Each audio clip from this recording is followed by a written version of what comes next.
ছেড়ে চলে যাবে। 8 মণ ওজনের লোহার ধনুক, 4টেখানি কথা না, 8 মণ ওজনের লোহার ধনুক একজন উঠাবে, চালাবে।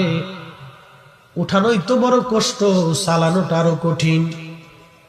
শাহজালাল ইয়ামানি মুজাদ্দিদি বুঝলেন আজকে পেশি শক্তি দিয়ে মুসলমানের বিজয় হবে না,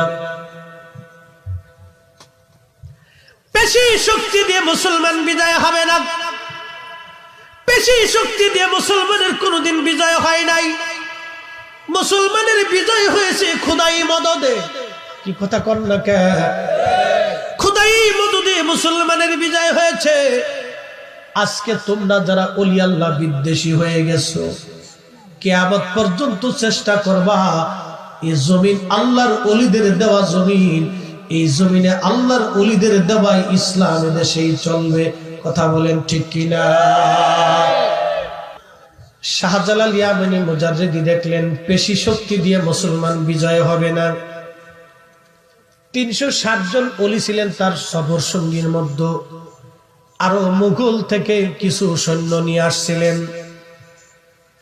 সবাইকে একত্রিত করে আল্লাহর ওলি শাহজালাল রাহমাতুল্লাহ আলাইহি বলেন, ও আমার মুহিব্বিন মুরিদ সন্তানরা, ও আল্লাহর পথের মুজাহিদরা, তোমাদের কাছে আমার একটা প্রশ্ন জবাব দিবা।